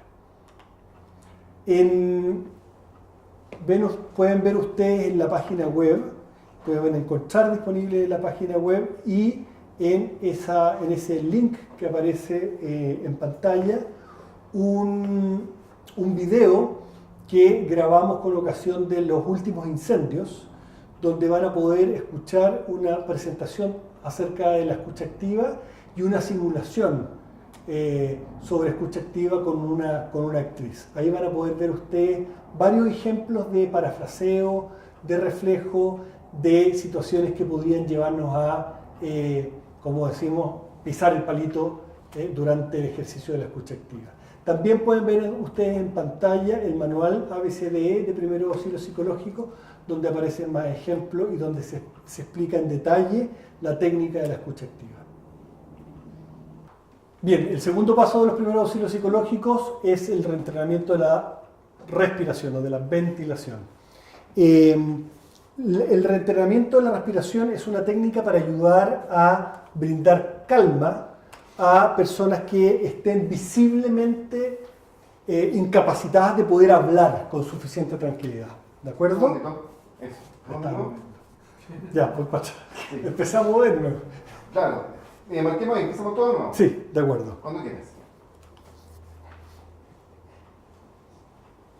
Bien, el segundo paso en los primeros auxilios psicológicos es la letra B de reentrenamiento de la ventilación. El reentrenamiento de la ventilación es una técnica que está destinada a brindar calma y uno lo reserva exclusivamente para aquellas personas que están tan angustiadas que no pueden conversar o que están visiblemente muy ansiosas, están temblando, uno las ve con mucha labilidad emocional y que uno ve que se va a beneficiar del reentrenamiento de la respiración. Hay muchas personas que no requieren el reentrenamiento de la respiración y en esos casos uno pasa directamente al paso C. La mejor forma de ayudar a que una persona se calme durante los primeros auxilios psicológicos es a través de alguna técnica que relacione cuerpo, emociones y pensamientos, y en ese sentido el reentrenamiento de la respiración es una más de un portafolio de herramientas. Existen muchas más herramientas que simplemente el reentrenamiento de la respiración. Ustedes pueden ver ahí en pantalla una lista larga de técnicas de relajación que son muy efectivas y cuyos detalles los vamos a dejar en la página web para que ustedes puedan bajarlo. Otras de las técnicas que típicamente ocupamos son la técnica de Jacobson o de contracciones musculares progresivas, la técnica del lugar seguro, en fin, existen muchas. A nosotros nos gusta mucho la técnica de reentrenamiento de la respiración porque es una técnica sencilla que la persona puede seguir haciendo luego en su casa sin la necesidad de compañía o de ayuda, y que además es una técnica que sabemos tiene un efecto muy potente, ¿sí? Siempre para hacer el reentrenamiento de la respiración o cualquier otra técnica de relajación es importante seguir 4 pasos. Primero, explicarle a la persona en qué consiste la técnica y su lógica. Luego, hacer una demostración uno mismo. Luego, hacer que la persona lo haga, pero conmigo acompañando. Y luego, indicarle a la persona que siga haciéndolo sin la compañía mía para nosotros simplemente supervisar y asegurarnos que la persona lo está haciendo bien. En la etapa de explicación, para el reentrenamiento de la respiración en particular, la explicación va a cambiar de técnica en técnica, pero para el reentrenamiento de la respiración, lo que nosotros le vamos a decir a la persona es que la manera como nosotros respiramos modifica nuestras emociones. Y eso es algo que los monjes budistas, la gente que practica yoga, lo sabe hace miles de años. Hoy día, además, contamos con técnicas en neuroimágenes que muestran cómo el cerebro cambia según el ciclo respiratorio y cómo ciertas técnicas de respiración hacen que el cerebro se entre en estados de mayor calma, lo cual uno puede ver en estas neuroimágenes, ¿sí? Y en particular hay una etapa de la respiración que es la etapa que genera más calma, que es la etapa de exhalación. Cuando uno exhala, cuando uno bota el aire, en esa etapa el cerebro entra en estado de calma. Cuando uno inspira, el cerebro, y perdonen que ocupe acá términos tan coloquiales, ustedes son profesionales de la salud, pero este video está dirigido a la población en general, entonces voy a ocupar términos de uso general. Cuando uno inspira, aumenta la adrenalina del cerebro, cuando uno exhala, baja la adrenalina del cerebro. Por lo tanto, si yo le enseño a una persona a respirar prolongando el tiempo de exhalación, la adrenalina en el cerebro va a bajar, ¿de acuerdo? Y en eso consiste la técnica que nosotros vamos a hacer. Luego entonces, una vez que nosotros le hemos explicado, lo que vamos a hacer es demostrarle en qué consiste la técnica. Y la técnica consiste en inspirar en 4 tiempos, exhalar en 4 tiempos y aguantar 4 tiempos más con los pulmones vacíos. ¿De acuerdo? Entonces, si yo les dijera a ustedes, hagámoslo juntos, que es lo que ustedes van a tener que hacer aplicando la técnica con los afectados, yo les diría, ok, ¿me acompañan ahora? Vamos. Entonces, les voy a pedir ahora que lo hagan. Entonces vamos a hacerlo juntos.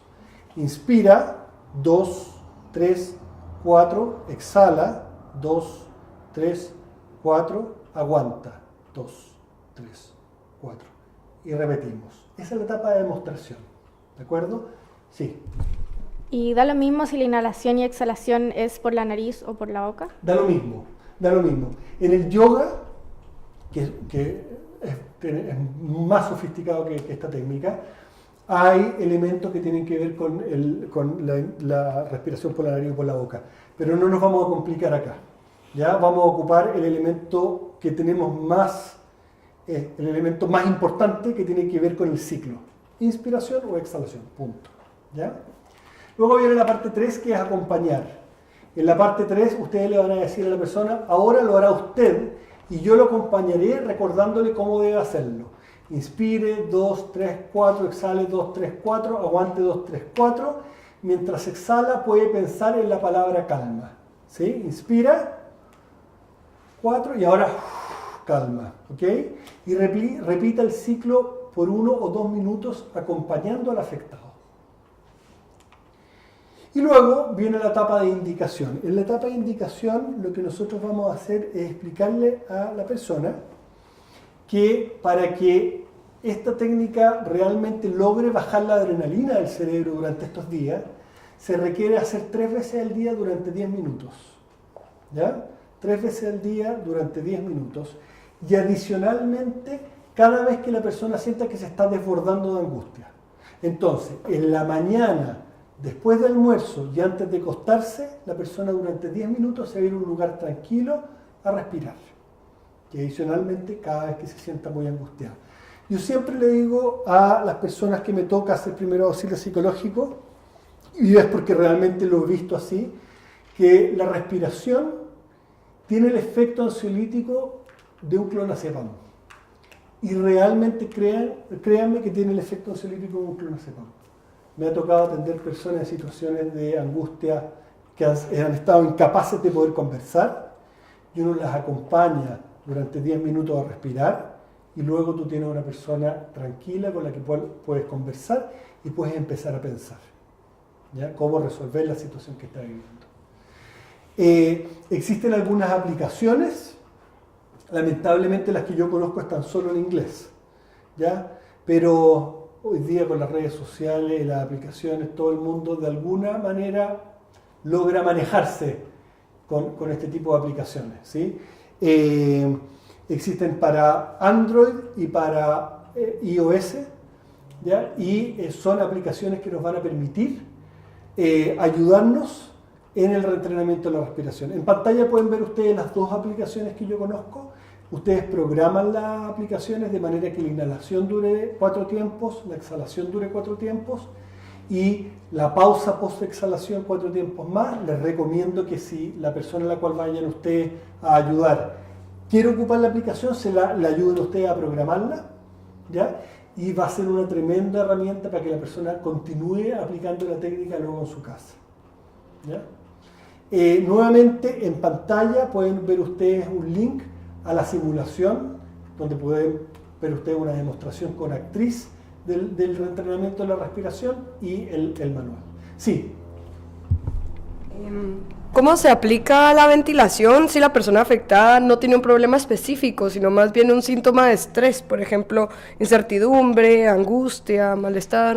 En aquellas personas que no tengan una disrupción, un malestar tan profundo como para no poder conversar, o como para estar tembloroso, o como para estar...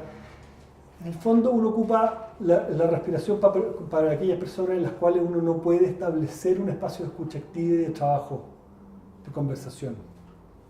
¿De acuerdo? Que es el grupo de personas que tú estás señalando. ¿Ya? En esas personas no vamos a hacer reentrenamiento de la respiración. O si lo hacemos, va a ser solamente en la etapa de psicoeducación, donde se lo vamos a enseñar para que pueda hacer en la casa. Pero no va a ser necesario hacerlo durante 10 minutos en los primeros auxilios psicológicos. Bien, yo les decía que los primeros auxilios psicológicos son una técnica de naturaleza fundamentalmente social, y es ahí donde cobra protagonismo el paso C y D, ¿sí? Que son pasos fundamentalmente destinados a identificar necesidades y luego a conectar a la persona con las redes de apoyo adecuadas para satisfacer esas necesidades.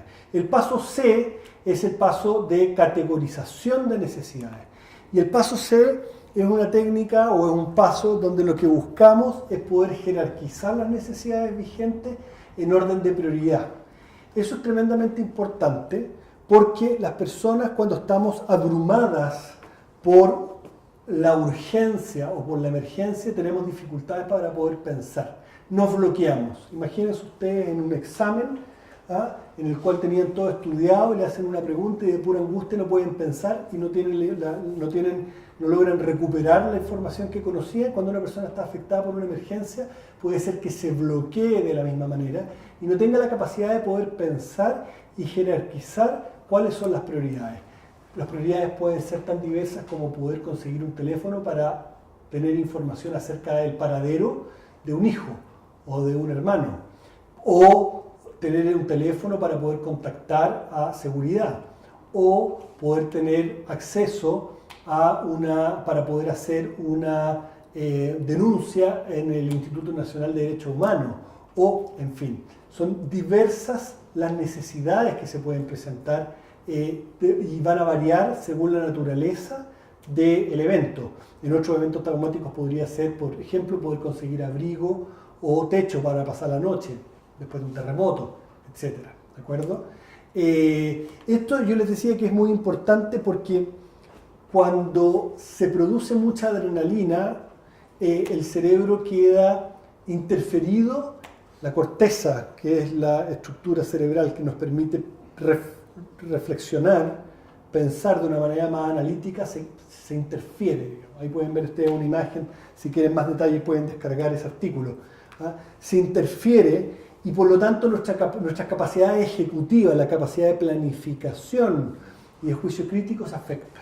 ¿Ya? Entonces las personas no tenemos la capacidad de poder priorizar e identificar en detalle cuáles son las necesidades. Y en ese momento entonces cuando un tercero, en salud mental hablamos del yo auxiliar, ¿cierto? Un tercero nos puede ayudar a identificar esas necesidades y a priorizarlas, ¿sí? ¿Y cómo nosotros vamos a ayudar a la persona a identificar esas necesidades y a priorizarlas? Lo primero es contextualizándonos en el escenario en el cual vamos a ir a operar, ¿ya? Anticipando cuáles pueden ser las necesidades. Si yo ir a trabajar a un terremoto, yo tengo que saber que las personas que están allí afectadas podrían tener necesidades de conocer el paradero de un ser querido. Entonces debiera saber que la PDI normalmente en los desastres naturales hace publicación del paradero de personas. Si yo voy a trabajar un terremoto, debiera anticipar que uno de los problemas que la gente podría tener es el del techo para pasar la noche, o el de abrigo. Si yo voy a trabajar en una situación de violencia política, yo debiera anticipar que los problemas que van a enfrentar las personas son de abastecimiento, problemas de seguridad y problemas de transgresión a los derechos humanos. Subjetivo, objetivo, eso no es un asunto mío a comentar. Lo importante es que si la persona percibe que sus derechos fueron transgredidos, nosotros debemos conectar a esa persona con los organismos oficiales que se encargan de velar porque sus derechos estén salvaguardados. ¿De acuerdo? Y por lo tanto, lo primero que yo debo hacer es anticiparme y saber hacia dónde van a ir las necesidades. Y entonces voy a hacerle algunas preguntas que van a ir abriendo el abanico. ¿Cuál cree que es el problema más importante a resolver primero? ¿Qué cosas le han ayudado en el pasado cuando ha tenido que lidiar con tanto estrés o con situaciones parecidas? ¿Había vivido usted alguna situación parecida? Si la persona empieza a decirle muchas cosas, a veces las personas empiezan a hablar de muchos problemas y uno mismo se empieza a abrumar con tanta necesidad, le vamos a decir algo así como, por ejemplo, mire, evidentemente son muchos los problemas y sería bueno que tratáramos de ordenarlo y priorizarlo de manera de ir solucionándolo uno por uno. Entiendo que se sienta sobrepasado. Veamos si podemos identificar al menos 3 cosas sobre las que tiene actualmente control para focalizarnos en ellas. De esa manera vamos a ir ayudando a no solamente identificar los problemas, sino que también a priorizarlos en un orden que permita ir solucionando la situación de una manera factible, porque entendemos que no siempre se puede solucionar todo en un solo encuentro. Nuevamente, entonces, en pantalla, los recursos sobre categorización de necesidades, tanto en versión de simulación como en versión manual. ¿Qué pasa en el caso, por ejemplo, que la persona en la escucha activa habla de un relato como que ella señala que fue como víctima de vulneración de derechos, pero en la parte de las necesidades como no lo manifiesta? Ahí se recomendaría que uno le hiciera como la sugerencia que notificara, por ejemplo, al Instituto Nacional de Derechos Humanos, o en ese caso no habría que anticipar esa necesidad si la persona no lo manifiesta como una necesidad. No, justamente, es muy buena pregunta, justamente el paso C va dirigido a que nosotros anticipemos y nosotros hagamos ver necesidades que puede que la persona no esté viendo. En un terremoto podrían ser las 4 de la tarde y la persona está tan abrumada por encontrar al hijo que no ha anticipado que además no tiene comida, no tiene agua y no tiene techo. Entonces nosotros le hacemos ver que adicionalmente a obtener información del paradero del familiar necesitamos poner atención a este otro elemento. ¿Ya? Así que sí, nosotros debemos mostrar necesidades que veamos que son evidentes. El cuarto paso de los primeros auxilios psicológicos es la letra D, derivación a redes de apoyo. Este paso en realidad va muy concatenado con la letra C, con la categorización de necesidades. La derivación a redes de apoyo va al servicio de satisfacer las necesidades identificadas en el paso previo, ¿sí? Entonces, una vez jerarquizadas las necesidades, lo que vamos a hacer es ayudar al afectado a contactarse con redes de apoyo que le permitan de una manera sustentable en el tiempo, porque ya decía, nosotros vamos a ir y nos vamos a volver, digamos. Entonces, tenemos que activar redes de apoyo que permitan de una manera sustentable en el tiempo mantener la satisfacción de esas necesidades amenazadas, ¿sí? Y la primera red de apoyo, siempre la primera red de apoyo es la familia y son los amigos y los vecinos. Eso es muy importante tenerlo presente, ¿ya? Y muchas veces estas redes de apoyo se activan de manera espontánea. Ya ven ustedes los chalecos amarillos, fue una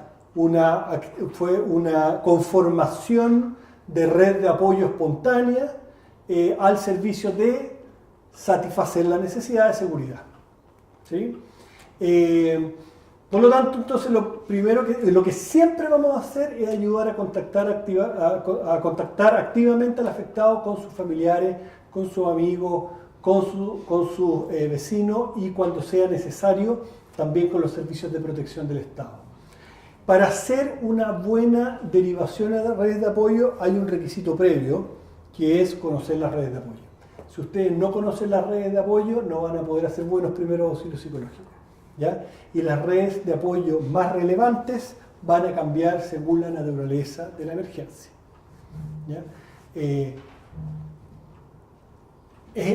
Es inaceptable de alguna manera ir a prestar primeros auxilios psicológicos a un lugar sin antes haber estudiado cuáles son las redes de apoyo que están operando en ese lugar. Es muy importante hacer ese trabajo. Y no solamente haber estudiado cuáles son esas redes de apoyo, sino que idealmente, ya lo veíamos en la parte de preparación de primeros auxilios psicológicos, haberse vinculado con esas redes y haber avisado que usted va a ir a prestar servicios de primeros auxilios psicológicos allí. De manera que la derivación sea expedita, que los conozcan ustedes, que sepan que están haciendo ese trabajo, ¿ya? ¿Por qué es importante la derivación a las redes de apoyo? Ya lo decía, es importante porque necesitamos fortalecer la autoeficacia individual y comunitaria, porque no vamos a poder estar allí por mucho tiempo y porque es importante que el afectado haga por sí mismo y que retome rápidamente el control de su vida, ¿ya? Y eso lo va a hacer en sus propias redes. ¿Cómo hacemos la derivación a las redes? Acá hay algunas billetas de ejemplo. Para contactarlo con la familia o con los amigos, simplemente decirle, mire, se ha visto que ayuda mucho en estos periodos de tiempo para estar mejor, compartir con los amigos o los familiares, pasar tiempo juntos, acompañados. Eso usted lo puede hacer en la etapa de psicoeducación. ¿Existirá algún momento en la semana en el que pueda dedicarse regularmente a compartir con familia y amigos? Yo a las personas que están pasando por un periodo de crisis muchas veces les digo que dediquen un tiempo semanal por agenda para compartir con su gente. Que reserven tiempo de la semana para compartir con su familia y para compartir con sus amigos. Algo que uno no muchas veces hace de manera espontánea. Entiendo que quizás ustedes confíen en los servicios públicos de apoyo, pero si más adelante cambia de opinión, quisiera que sepa cómo contactarlos para personas que puedan estar más resistentes, ¿de acuerdo? Y le entregamos folletería. Es muy importante ir preparado a hacer primeros auxilios psicológicos con folletería. Y la folletería lo que incluye, entre otras cosas, es el número de teléfono o las direcciones web de los servicios de apoyo vigentes en el lugar y relevantes para la emergencia en el lugar donde está ocurriendo. Acá tienen ustedes algunos ejemplos. SAMU, 131, Bomberos, 132, Carabineros, 133, la PDI, el Instituto Nacional de Derechos Humanos. Para esta emergencia o para esta situación en particular, el Instituto Nacional de Derechos Humanos tiene una página web, que es la que ven ustedes en pantalla, que tiene un espacio dedicado a hacer denuncias para personas que sienten que sus derechos fueron transgredidos. Salud Responde, muy importante, el 600-360-7777 es un servicio donde tienen un catastro de las farmacias que están activas o que están abiertas, ¿ya? Pueden ayudarlos no solamente con eso, sino que con algunas dudas de salud que puedan surgir. Centro de Apoyo a Víctimas, entre otros, ¿de acuerdo? Muy importante que los conozcan para ir a prestar primeros auxilios psicológicos, muy importante que los transmitan a los afectados. ¿Sí? ¿Y qué pasa con la derivación si es que no existe un canal de información como oficial activo o los casos en que la información cambia mucho, por ejemplo, en el transcurso del día o que, por ejemplo, no sé, del horario de funcionamiento de ciertas instituciones o el funcionamiento de algunos supermercados? ¿Cómo qué podríamos hacer como para hacer el paso de la derivación en esos casos? Mira, efectivamente, cuando la emergencia es tan dinámica como lo que está ocurriendo hoy día, la disponibilidad de los servicios va cambiando muy rápido y además es muy heterogénea entre los distintos lugares. Incluso dentro de las mismas comunas hay heterogeneidad. Entonces, en ese caso, la disponibilidad de información más fidedigna, más actualizada, por lo que yo he visto, suele estar a nivel de juntas de vecinos y a nivel comunal. El nivel territorial comunal, incluso las juntas de vecinos, son las que tienen la información más actualizada y más aplicable a la realidad local. yo invitaría a la gente a que se contacte con esa instancia. ¿Sí? ¿Puedo no aplicar uno de estos pasos? ¿Sí? ¿No te escuché bien? ¿Sí? ¿Puedo no aplicar uno de estos pasos, tanto el D o el C? Si el C es difuso, por ejemplo, si no hay una necesidad tan concreta, ¿cómo podría ser estos pasos de derivación? Los primeros auxilios psicológicos son una técnica flexible. El orden A, B, C, D, E es una manera de acordarnos, pero uno puede ir permutando el orden, enrocando el orden, según la necesidad de cada persona. ¿Ya? Hay personas donde pueden estar tan angustiadas que yo no haga escucha activa al principio, yo parto por el B inmediatamente y después me voy al A. ¿Sí? O hay personas que yo tuve la impresión de que estaban muy afectadas, me dispuse a hacer primer auxilio psicológico y al poco andar me di cuenta que no tiene ganas de recibir el apoyo o no quiere hacer escucha activa y entonces me salto el paso A, me salto el paso B, me salto el paso C porque no hay necesidades inmediatas y me voy directo al E. Pum, paso directo al E y le entrego folletería de psicoeducación. Listo. ¿Ya? Si la persona no ve necesidades inmediatas, a pesar de que tú ayudaste a encontrarlas, no hay, por lo tanto, redes que activar, no hubo escucha activa que hacer, tú pasas directo al E. ¿Ya? El objetivo de la protocolización es que tengamos presentes los 5 elementos y que los apliquemos con flexibilidad. ¿Sí? En el caso de que una de las necesidades sea hacer una llamada telefónica o algo así, ¿conviene prestar el celular propio? ¿Sería bueno tener como un dispositivo extra para el uso de las personas? Lo ideal sería tener un dispositivo extra. Cuando se va en equipos a hacer primeros auxilios psicológicos, se lleva habitualmente un teléfono para disposición de los afectados. Eso no siempre se puede y cuando yo lo he hecho le presto el celular y listo. Me parece que es algo súper razonable. El paso final de los primeros auxilios psicológicos, y digo final porque ocupa la letra E, pero ya había dicho que se puede intercambiar, es la psicoeducación. ¿Sí? La psicoeducación consiste fundamentalmente en entregar información a la persona que le permita saber qué es lo que puede esperar en los próximos días, en términos de sus reacciones emocionales, de manera de poder normalizar los síntomas que son anticipables. Es anticipable que la persona durante los siguientes días esté con insomnio. Es anticipable que durante los siguientes días la persona no pueda parar de consumir información en las redes sociales, en las noticias, en la televisión, y sienta que de repente se ve abrumada por tanta información. Es esperable que esté más irritable. O también es esperable que se encuentre con sus hijos pequeños en la cama o que volvieron a perder el control de los esfínteres o que hacen juegos que reeditan la experiencia que están viviendo.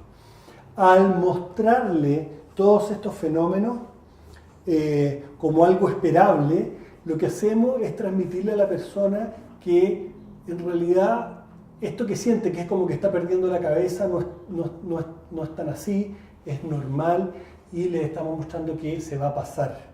Le tenemos que decir que normalmente este tipo de experiencias tan incómodas y que nos desconciertan porque no solemos experimentarlas, suelen pasar al cabo de un mes. Eso es lo típico, al cabo de un mes. En algunas personas podrían durar hasta 3 meses. ¿Ya? Típicamente al cabo de un mes ya han pasado. Y podemos decirle o podemos darle algunas estrategias de afrontamiento que podrían ayudarle a facilitar esta recuperación. Las estrategias de afrontamiento se sostienen sobre 3 pilares: sueño, deporte, alimentación saludable. ¿Ya? Dormir bien, muy importante. La falta de sueño aumenta inmediatamente la labilidad emocional, aumenta inmediatamente la irritabilidad, aumenta inmediatamente la desconcentración. Muy importante un buen dormir. Muy importante también el deporte. La traumatización en términos biológicos, ya lo he dicho en otras oportunidades, se produce por el exceso de adrenalina en el cerebro, ¿sí? Que genera un almacenamiento del recuerdo que es distinto al recuerdo que se almacena en periodos de tranquilidad, ¿ya? El deporte, la actividad física, es una herramienta muy efectiva para bajar los niveles de adrenalina, ¿ya? En particular el deporte aeróbico. Invitar a la gente a hacer deporte es muy efectivo, ¿ya? Alimentación saludable, reentrenamiento de la respiración, enfatizar el uso del reentrenamiento de la respiración y, muy importante, enfatizar durante este periodo la importancia de pasar tiempo con la familia y pasar tiempo con los amigos, ¿ya? Entonces, deporte, alimentación saludable, sueño, reentrenamiento de la respiración y finalmente pasar tiempo con los amigos y con la familia son los elementos más importantes para promover una adaptación adecuada a esta situación, para facilitar la adaptación, lo que llamamos las estrategias de afrontamiento.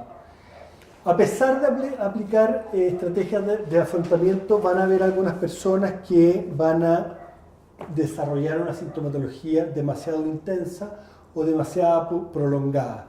En esas personas vamos a requerir que la persona consulte al centro de atención primaria, ¿de acuerdo? Ahí existen algunos síntomas de alarma que son los que nos dicen cuándo una persona debiera consultar, cuándo una persona debiera pedir ayuda.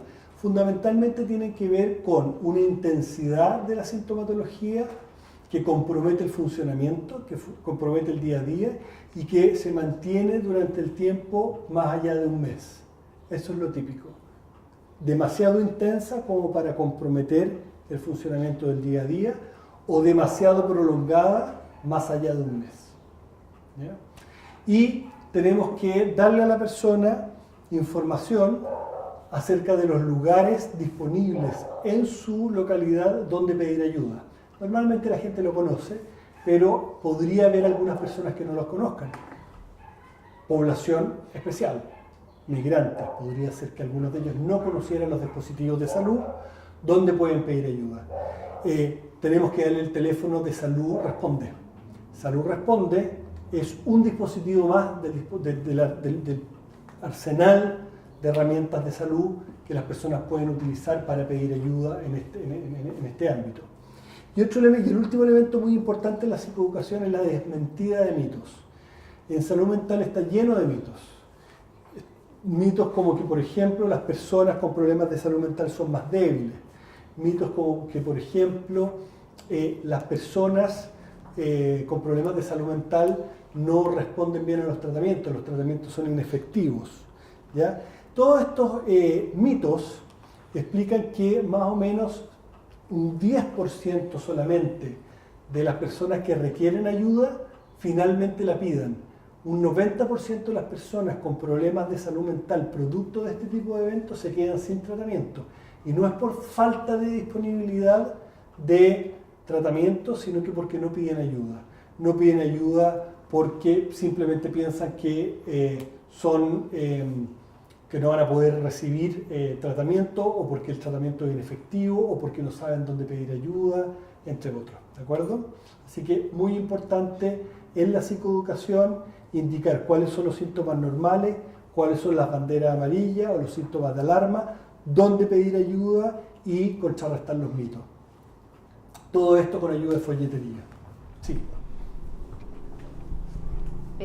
Tengo dos preguntas. Sí. Por un lado, ¿cómo podría aplicarse este protocolo a personas que tengan dificultades en el lenguaje, pensando en personas sordomudas o personas extranjeras que no hablen español? Y ¿cómo debería ser el manejo en personas que tengan previo patologías psiquiátricas severas? De acuerdo.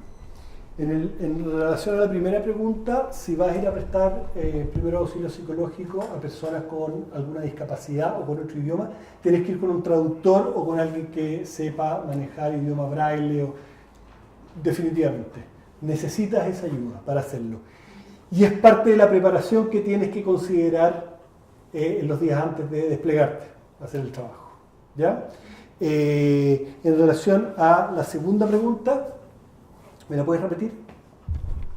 ¿Cómo debería ser el manejo en caso de personas que tengan patología psiquiátrica severa? En el caso de personas que tengan patología psiquiátrica previa o severa, la recomendación en situaciones de crisis es que consulten siempre, porque a veces es necesario hacer ajuste de medicación, ¿ya? Entonces se considera una población especial donde los primeros auxilios psicológicos debieran considerar en la psicoeducación una recomendación de consultar a su médico. Bien, y es el protocolo de primeros auxilios psicológicos ABCDE. Pero así como yo les comentaba que es muy importante la preparación, a veces es más importante que el mismo protocolo, ¿sí? Una buena preparación, saber bien dónde me voy a desplegar, conocer bien las redes de apoyo, ir bien preparado, estar tranquilo y consciente de que estoy en condiciones yo de hacerlo. Muy importante también es el trabajo que hacemos después de prestar los primeros auxilios psicológicos. Los primeros auxilios psicológicos tienen etapas de trabajo muy claras. Antes la preparación, durante los pasos y después. Después de prestar los primeros auxilios psicológicos, ustedes debieran llevar un registro completo en una ficha de atención de la persona a la cual ayudaron. ¿Ya? Es muy importante. Los primeros auxilios psicológicos deben ser un trabajo ordenado y donde se lleven registros de la atención brindada. ¿Ya? Coordinar con los dispositivos locales o con los relevos. En algunas operaciones de primeros auxilios psicológicos, ¿sí? Se trabaja en turnos. Coordinar con los turnos esa entrega de turnos, trabajo con el relevo.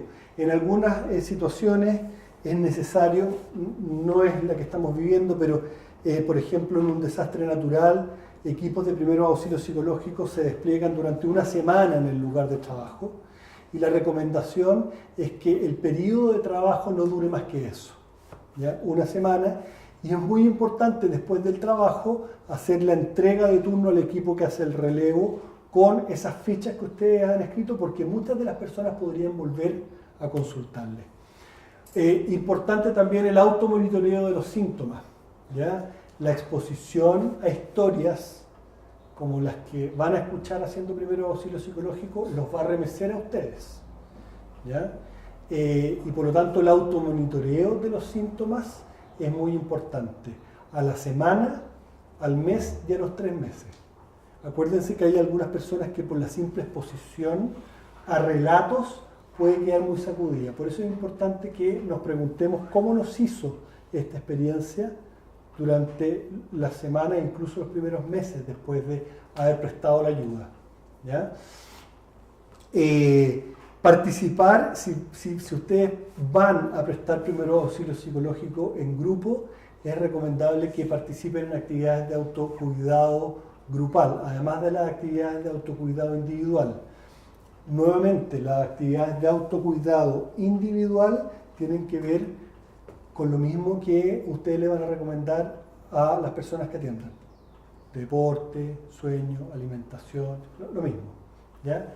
Y en términos de trabajo grupal, tiene que ver con un tiempo para compartir en grupo, darse un tiempo para compartir en grupo las experiencias, los pensamientos que surgieron, las emociones, generar un trabajo de camaradería. Recuerden que es el apoyo social, la percepción de un alto apoyo social, uno de los principales elementos que disminuye el riesgo de desarrollar secuelas, ¿ya? Y muy importante tener presente que los primeros auxilios psicológicos son una herramienta de ayuda entre pares. Si ustedes ven que un compañero durante el trabajo está muy afectado, háganle ustedes primeros auxilios psicológicos o pidan que se les haga. Los primeros auxilios psicológicos nosotros lo ocupamos mucho para el trabajo, por ejemplo, con bomberos o con la policía o con el SAMU. Y allí enseñamos a hacer primeros auxilios psicológicos entre pares. Funcionarios de la salud, primeros auxilios psicológicos de entre pares. Por lo tanto, lo que estamos aprendiendo no es solamente una herramienta de ayuda a terceros, sino que una herramienta de ayuda para sí mismo y para sus compañeros de trabajo. ¿Ya? Para ir terminando, entonces, solo 2 láminas. La primera, una ayuda a memoria. Primero, escucha activa, elementos claves, parafraseo, reflejo, cuidado con los silencios, ¿sí? Cuidado en el sentido de no, producto de los silencios, decir cosas inadecuadas. Paso B, ventilación, 4 tiempos de inspiración, 4 tiempos de exhalación, 4 tiempos de aguantar con los pulmones vacíos. Paso C, categorización de necesidades, identificar y anticipar las necesidades en la etapa de preparación y ayudar activamente a la persona a identificar las necesidades y ordenarlas. Paso D, derivación a redes. Las primeras redes son la familia, los amigos y los vecinos. La primera red. ¿Ya? Y el paso E, la psicoeducación, lo más importante, anticipar qué es lo que sucederá, normalizar los síntomas y indicar cuándo y dónde pedir ayuda. ¿Ya? Respecto a todos estos elementos van a poder encontrar detalles, van a poder encontrar folletería que les va a permitir trabajar en nuestra página web. Ahí pueden ver ustedes nuestra página web, un enlace a una página que tenemos en YouTube, ¿sí? La página web a través de la cual ustedes están descargando este material también tiene folletería y recursos que van a poder ayudarles en el momento de desplegarse a prestarle ayuda, ¿no? Espero que les vaya muy bien en el trabajo y estén atentos porque durante los próximos días vamos a abrir un espacio de digital, algo así como un webinar, donde vamos a poder hacer preguntas a todas las personas que estén trabajando. Muchas gracias.